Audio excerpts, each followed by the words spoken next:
Good morning, everybody. I'm Andrew Ross Sorkin. I am a reporter for the New York Times and CNBC, and also the author of a book called 1929, which to some degree may help set the backdrop for our conversation this morning as we talk about our economy today, but we think about it in some kind of historical context, and that may very well be to think about the 1920s, which doesn't mean that we are preordained to have a crisis, by the way, like 1929. We have an extraordinary panel here to join me in conversation. Larry Fink is here from BlackRock. Of course, he oversees now $14 trillion, and I should also mention is the co-chair of this year's World Economic Forum, and you've done an extraordinary job. Interim. Ken Griffin is here. Ken Griffin is here. He's the founder and CEO of Citadel. He oversees $65 billion in investment capital, and he has been at the forefront of finance over the last several decades and has been one of really the one most prescient about where the economy has been headed, and we're going to talk to him in just a moment as well. And then we have European historian Adam Tooze here. He's also the director of European Institute at Columbia University. He's the author of 5 books, including The Deluge, The Great War, America and the Remaking of the Global Order, 1916 to 1931. So that will capture some of the period we're talking about. And in just a moment, Christine Lagarde is going to be joining us, and we are looking forward to talking to her as well about this. But I'm going to start with Adam, if you could, to sort of help us set the table, to give us some historical context to this moment, because there are some remarkable parallels. We are going through a remarkable boom right now. Some of it's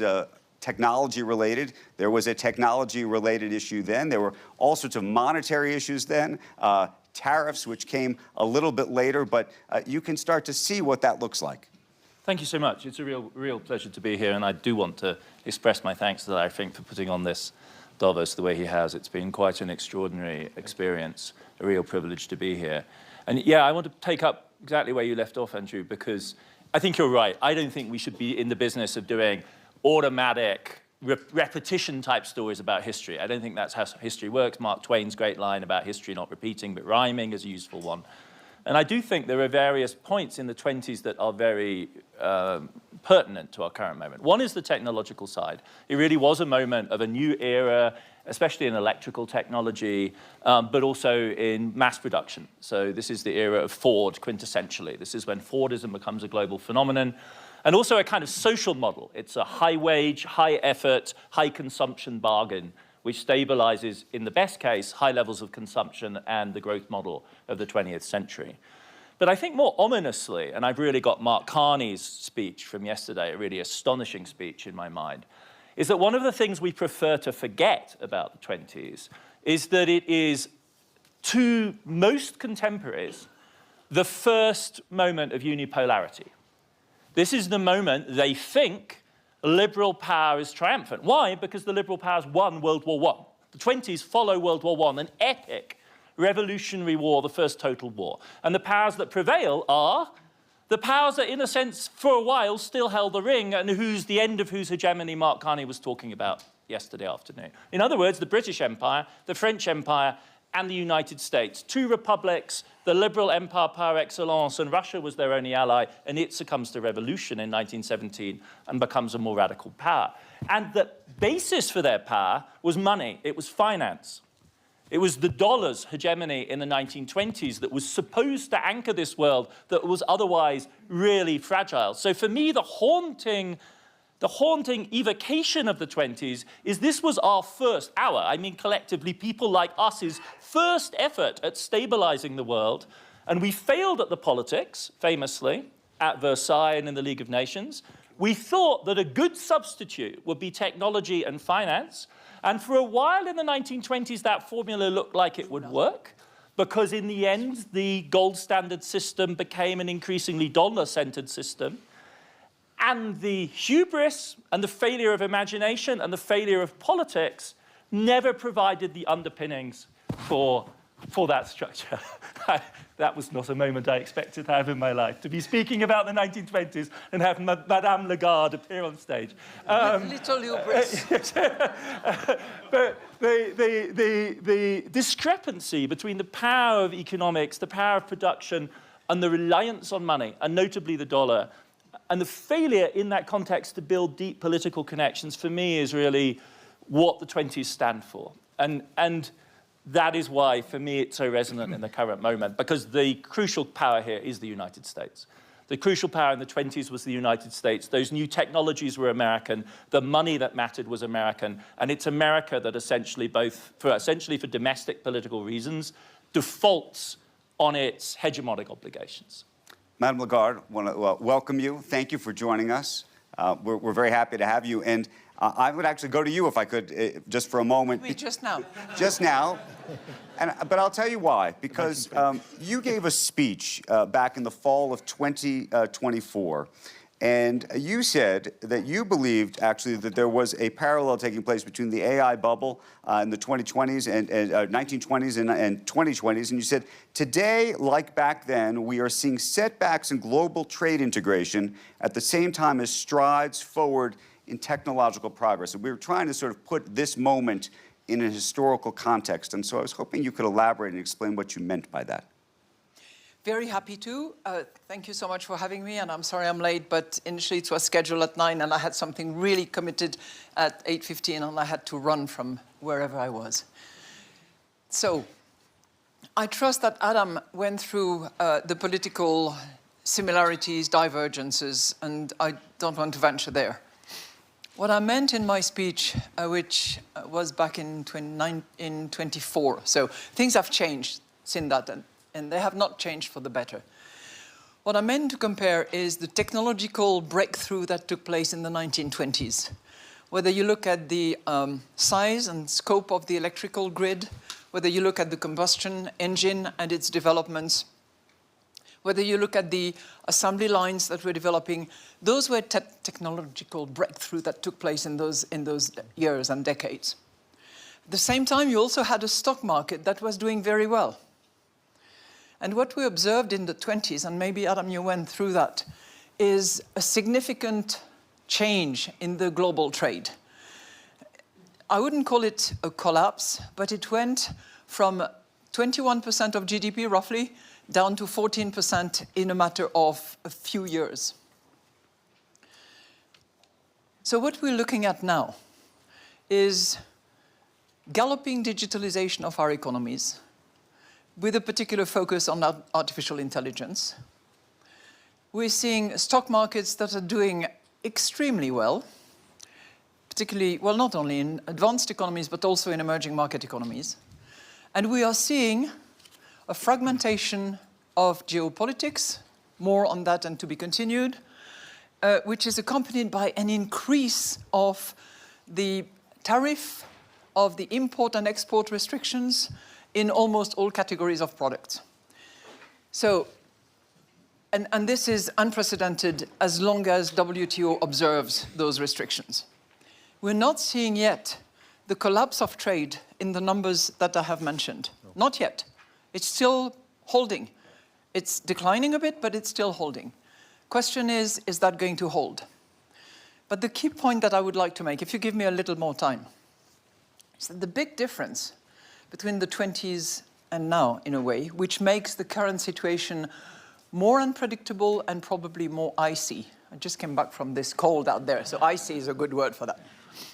Is the fact that those breakthrough of the 1920s could diffuse, to use a colloquial language, could diffuse within boundaries, within national territories. You did not necessarily need, in those days, the scale, the network effects that you need now. Now, if you ask the big Gs in digitalization and the big spenders in artificial intelligence, and just for memory, to develop a frontier model today requires about $1 billion. If you ask them what they need, they will say access to data as large as possible. They will say scale in order to really amortize the investment cost of the development of models.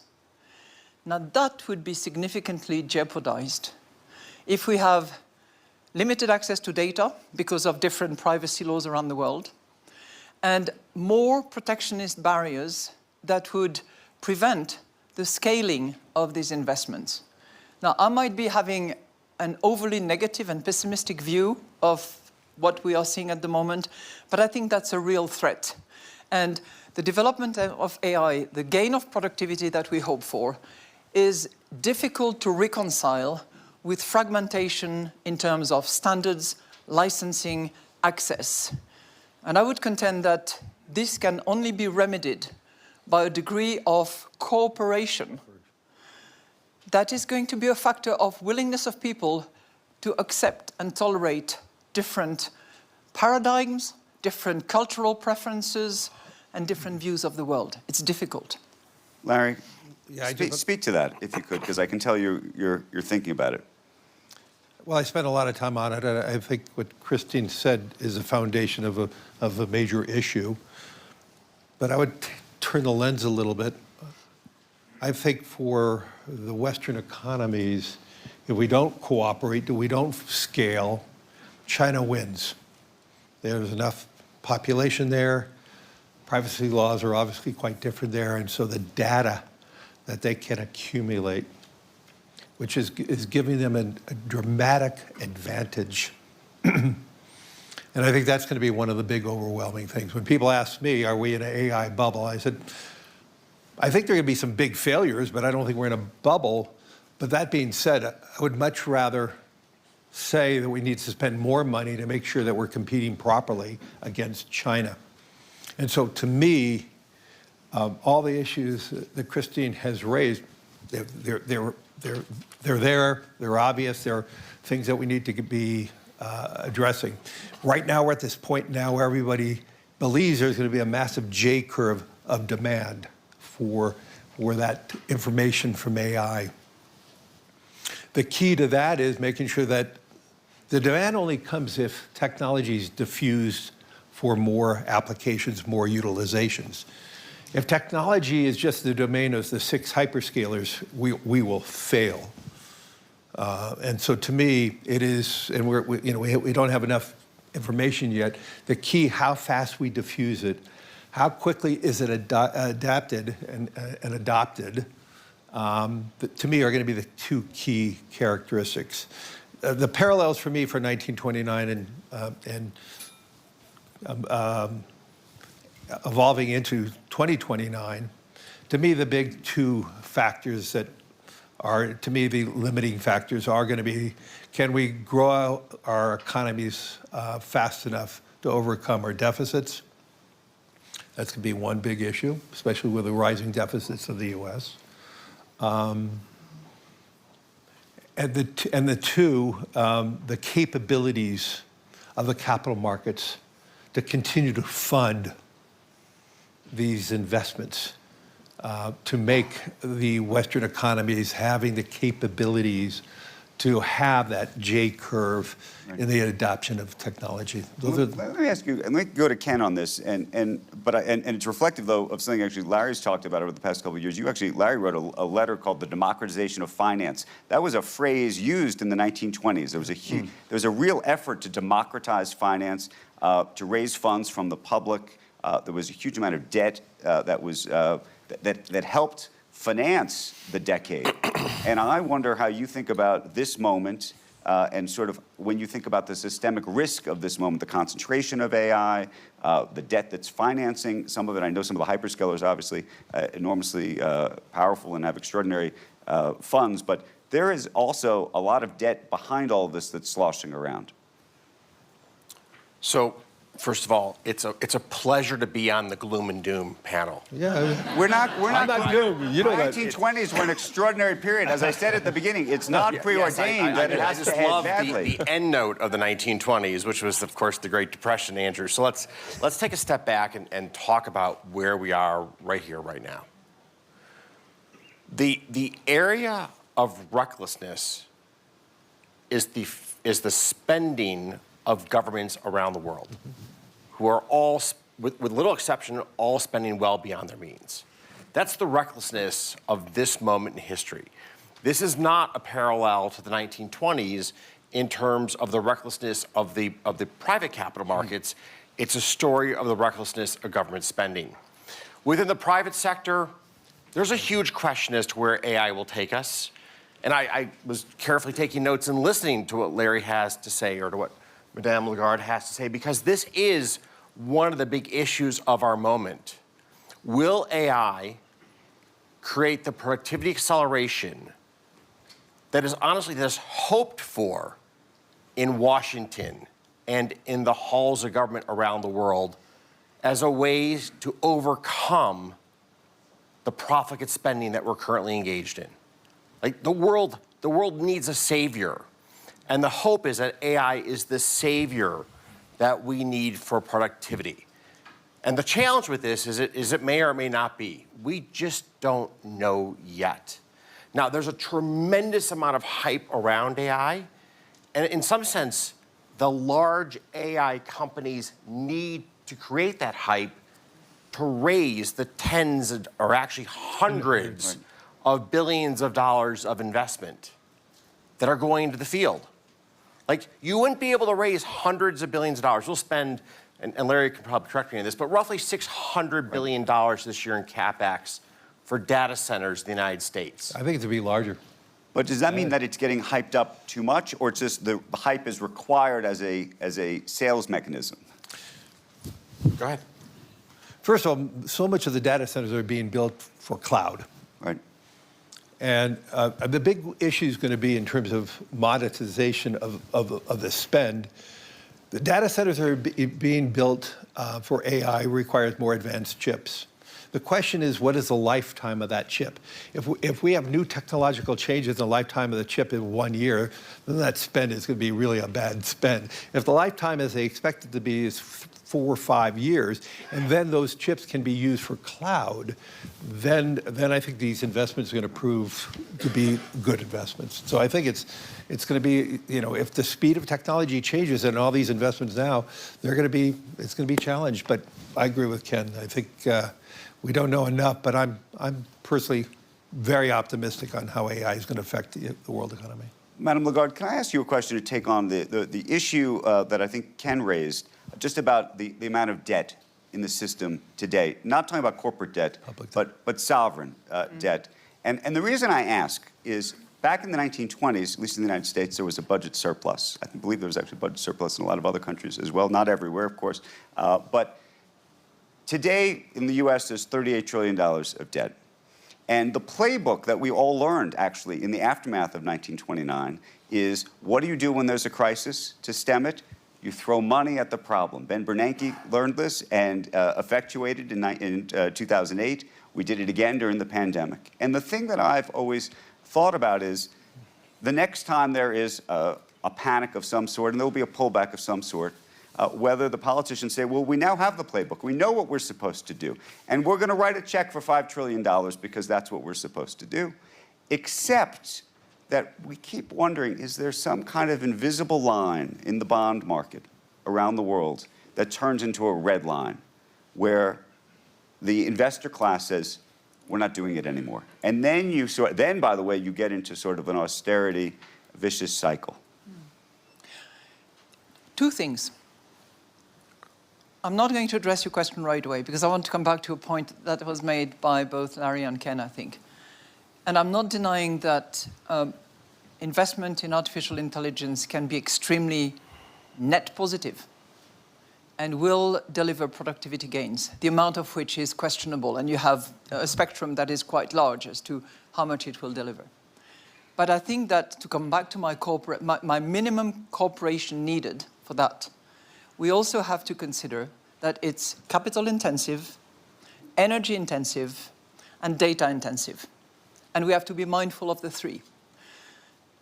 In terms of energy intensity, what kind of energy is being used to manage data will matter. What the consequences will be on the people will matter as well. So I think that in this cooperation approach that we have, which will have to take care of data privacy, for instance, and preferences in different corners of the world, we also need to be mindful of the energy consumption and what kind of energy it is and what impact it has on climate. And number two, we have to be mindful of the consequences for people.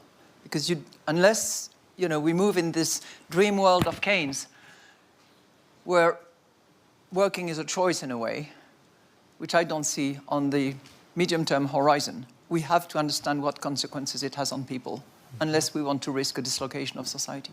Now, I come back to your point. Yes, debt has increased massively and is increasing in some corners more than others. I think the real question is what is done with that financing that the sovereigns are accumulating. Not all debts are the same.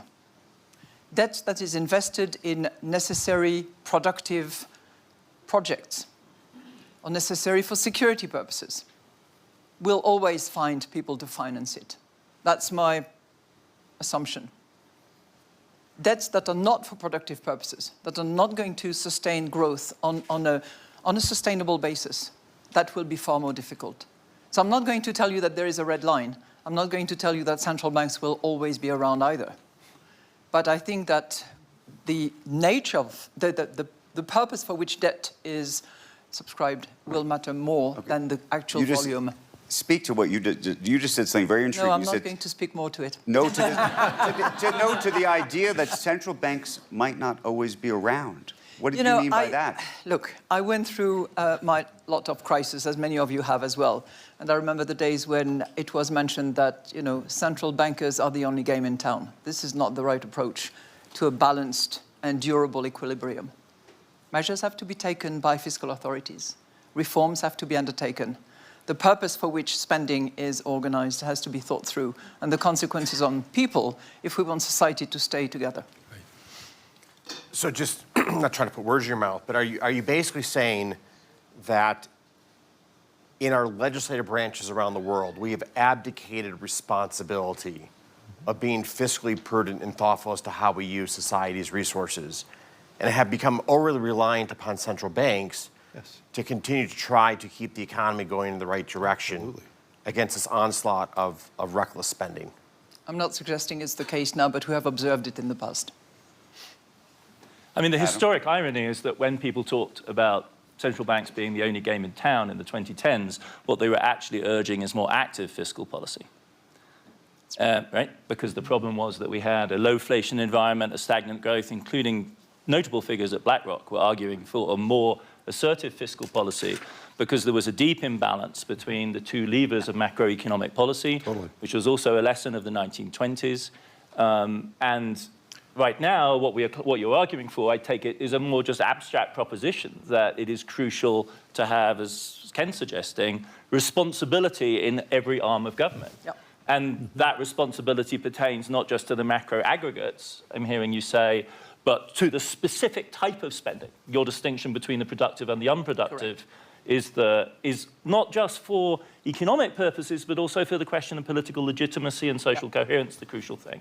Because the social bargain in Europe and in the United States, but really in Europe, is deeply stressed, I think, by the perception that modern welfare states are unproductive, and a huge number of really vicious distributional struggles which are reawakening another 1920s ghost, which is the ghost of fascism.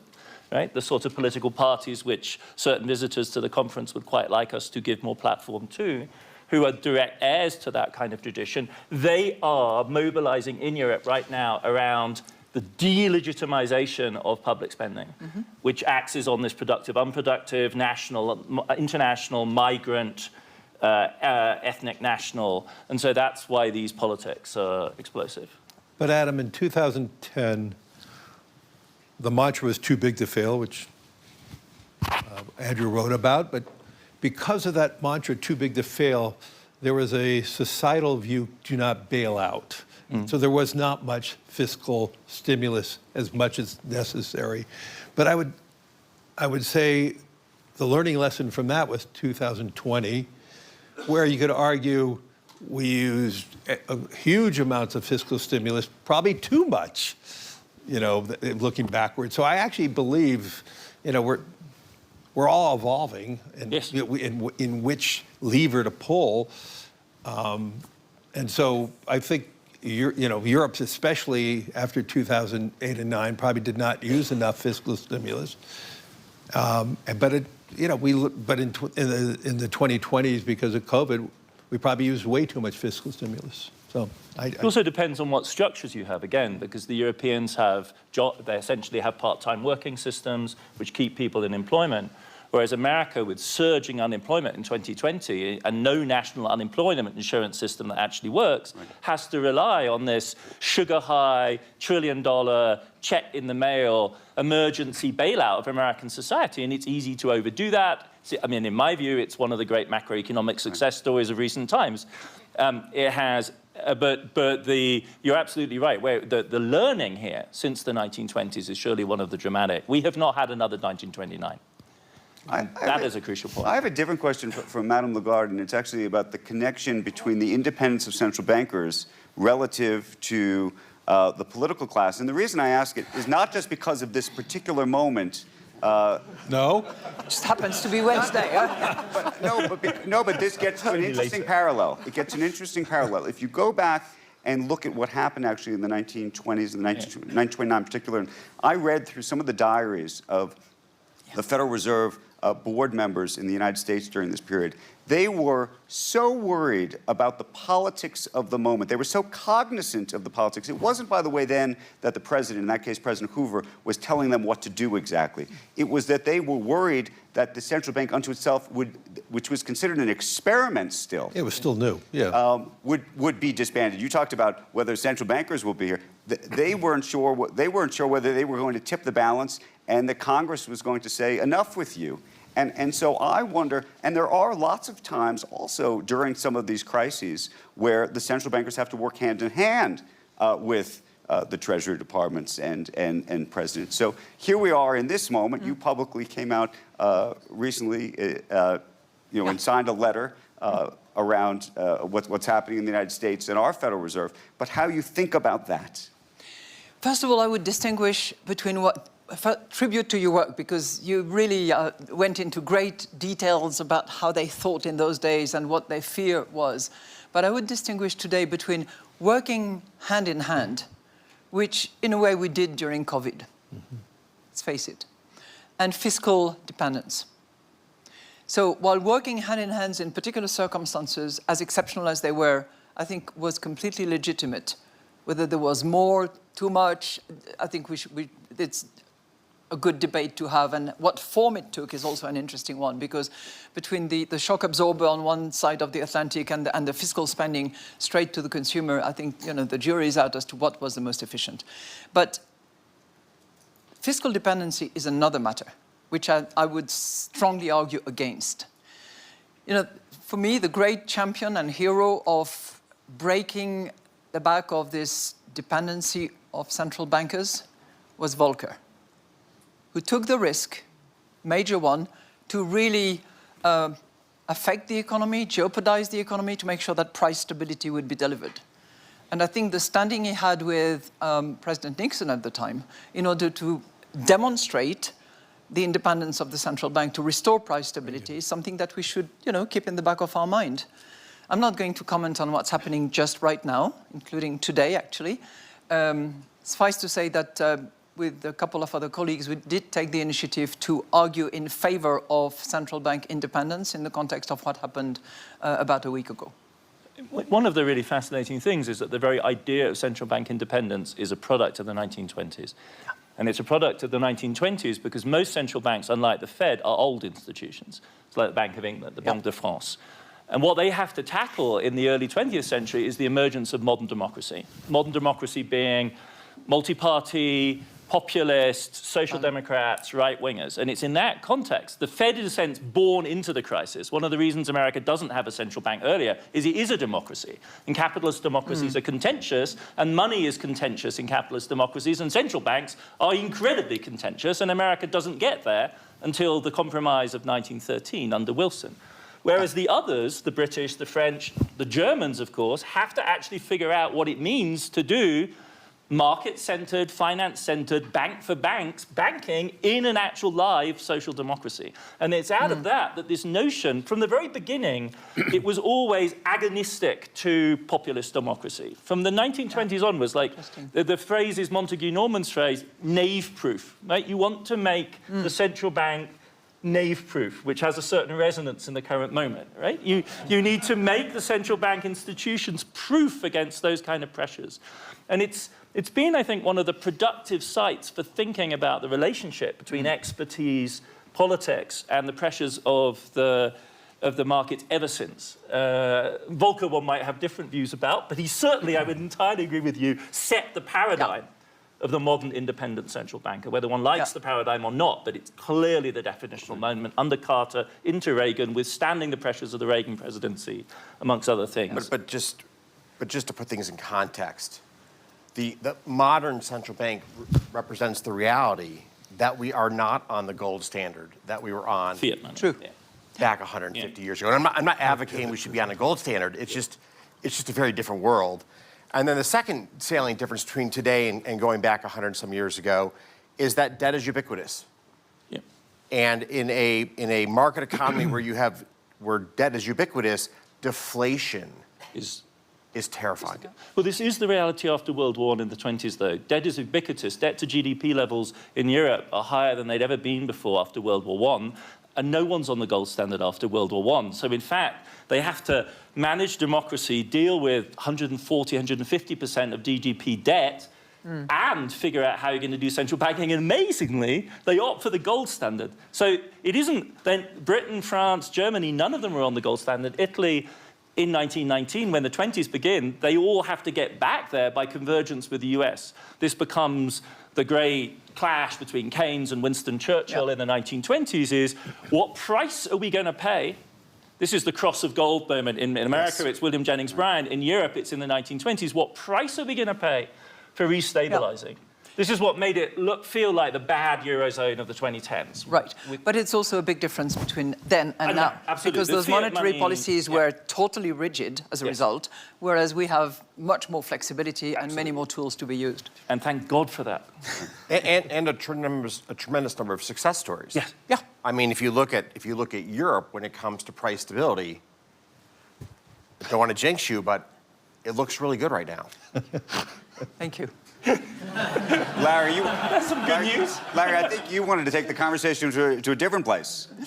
Yeah, I want to bring it back to today and the things that we need to be mindful of. And I think that's the foundation of how we thought about 2026 World Economic Forum in Davos. And that is how technology is going to be reshaping so many parts of society, whether we get the data right or not. And what I see from the lens of BlackRock, we're seeing more and more industries just have K economies. You have a huge hyper winner and many losers. And the winners in almost every industry are the scale operators who have the opportunity, the internal cash flow, the earnings power to quickly use AI more readily. In the name of like Walmart, they have such fantastic knowledge of inventory control that is beyond almost any other retailer. They understand consumer preferences immediately when a consumer buys something, when thing is taken off the shelf. They can navigate one store versus another store.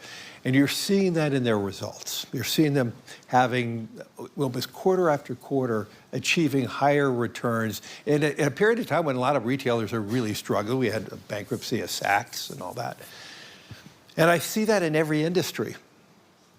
And we're probably going to see that maybe in every country, that the scale operators right now are winning.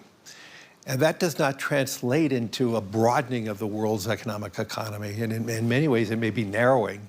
And to me, it's getting back to what Christine was talking about. How quickly can we see the adaptation and the democratization of AI and technology to me is going to be the real pivotal point. Can AI be inexpensive enough and ubiquitous enough that it can be spread across small businesses, medium-sized business, and they can grow and have the same advantages of the scale operator. But in this period of time, though, the scale operator is winning. I mean, I see that in the asset management industry. The scale operator is having better connection because of utilization of more technology. And I think that's just at the beginning stages. And it's going to represent some huge social issues. Can I just pivot for a moment and just throw one other big issue that happened, not actually in the 1920s, but technically in 1930, that I think is very much on everybody's mind here, talking about parallels, which is that in 1930, President Hoover, who had gone around so desperate to get votes to win the election in 1928, to get votes from farmers, that he pledged to them that he was going to implement tariffs. And 1930 comes around. We already had the crash of 1929. Every economist and banker went down to Washington on their knees and said, please don't do this. I beg you, do not implement these tariffs. And of course, because he had made this pledge to capture these votes, he said he needed to go forward with it. And then, of course, a year later, trade had fallen by 60%. I'm curious how you think about that in the context of where we are now. I imagine the president may even speak about tariffs later today.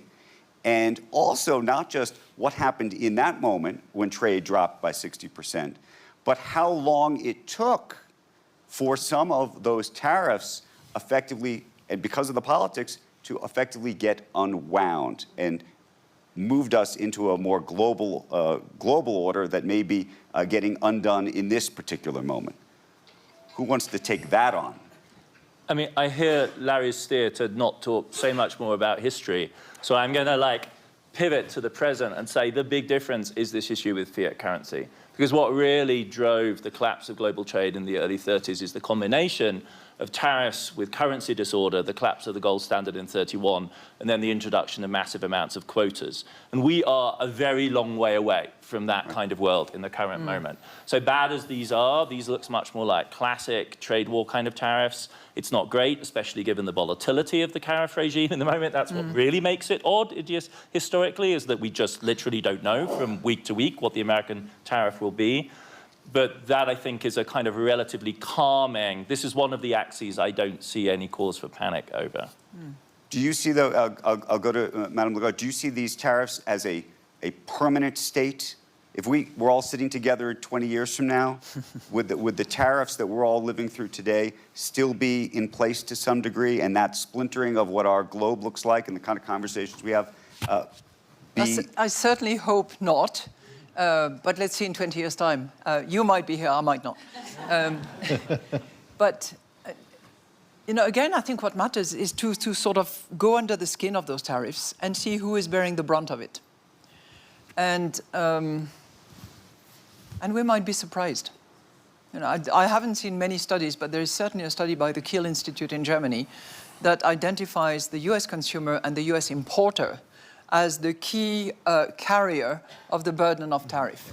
If I look at the US-Europe relationship at the moment, from 2% tariffs back a year ago, we are now at 12-point-something tariffs, average across the euro area. With the threat that is looming around, we would move up to 15% on average with heterogeneity. If 96% of that is on the US consumer and the US importer, I don't think that's a very good outcome. Particularly in terms of inflation. So I think we need to really go into what are the consequences, what is the spillover impact, what is the inflation outcome as a result, and how is growth affected by that? Ken, you've been doing the math on that. What do you think?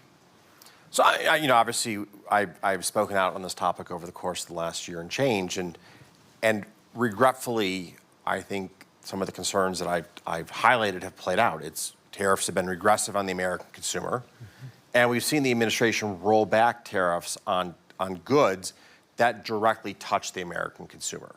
Not all goods, but many goods they've rolled back tariffs on. Number two is who pays for the tariff, right? With any tax, and a tariff is a tax, there's always a question, who pays the tax? And in this case, it does appear there's been 2 or 3 studies that have been done that the incidence of this tax is falling on the American consumer and the American corporation and not on foreign companies. And then, of course, cronyism is a constant fear with tariffs, that you create an environment where the company most connected to Washington is the company that curries favor. And that puts small and medium enterprises at a real disadvantage.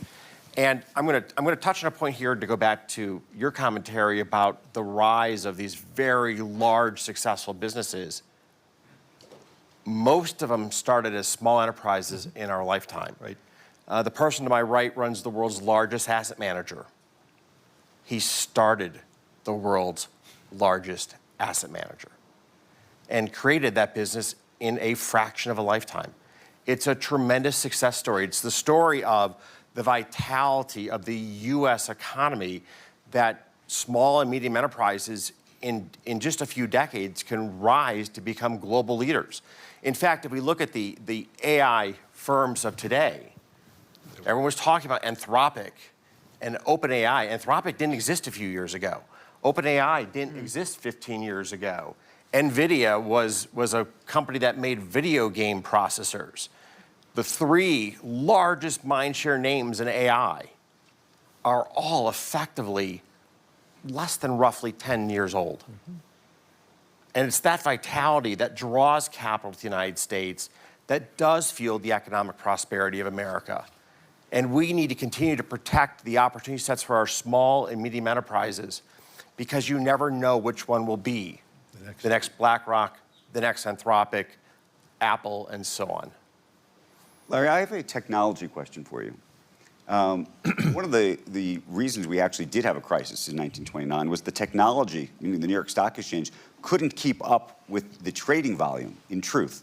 I mean, the reason why you see those famous pictures in black and white of people standing, thousands of people standing outside the New York Stock Exchange during October 1929. Process.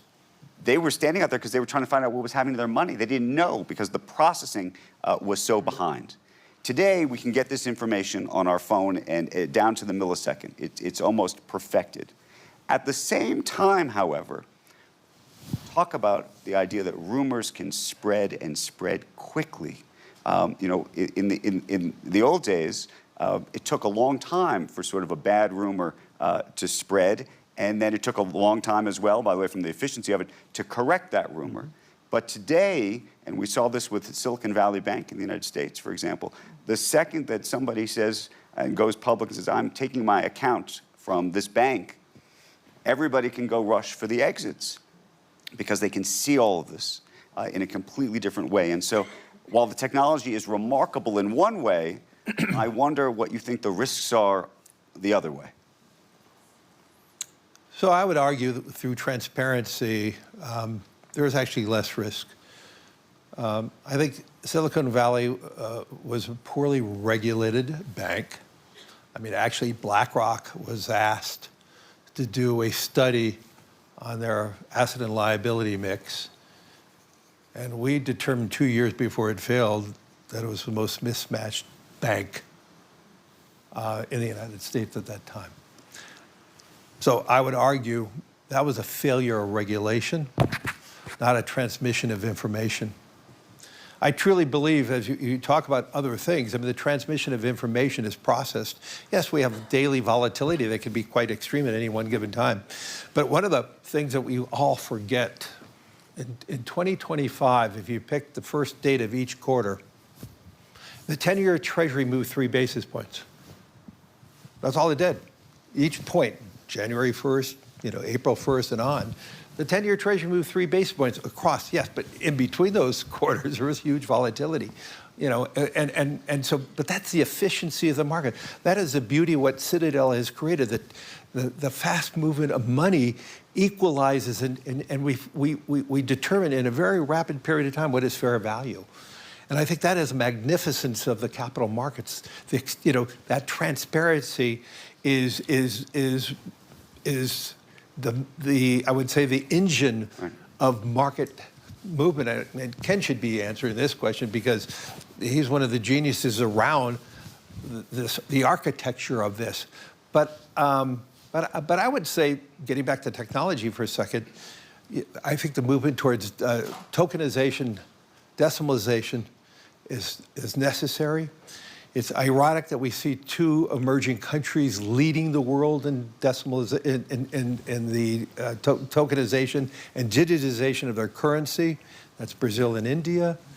I think we need to move very rapidly to doing that. We would be reducing fees. We would do more democratization by reducing more fees if we had all investments on a tokenized platform that you could move from a tokenized money market fund to equities and bonds and back and forth. We have one common blockchain. We can reduce corruption. So I would argue that yes, we have more dependencies on maybe one blockchain, which we could all talk about, But that being said, the activities are probably processed and more secure than ever before. We're going to go over time. Ken, real quick, when you think about the technology piece of this right now, I assume you think it's a lot better for society than worse, but I do wonder whether you think the technology piece of this represents a risk that we should even think about. The technology of our financial markets or technology writ large? Technologically writ large, I mean, the financial markets, I think, are a lot safer because of Look, there's a simple, everyone talks about how difficult this moment in history is. Okay. You can live your life you have today or be born as the King of England 200 years ago. Which life would you rather have? What comes next? Depends on whether you're... Final word. Adam, Final word to Madame Lagarde. We're out of time. Depends on whether that one's you or not. In history, what year do you think we really are in? What is the closest analog? I'm reminded of a quote by Hamilton to King George. What comes next? I think that's what we all wonder. What comes next? But I think we bear all responsibility for what comes next. And my minimal cooperation is the plea that I would put on the table right away. Madame Lagarde, Adam, Ken, Larry, thank you for the conversation. Appreciate it very, very much. Very much.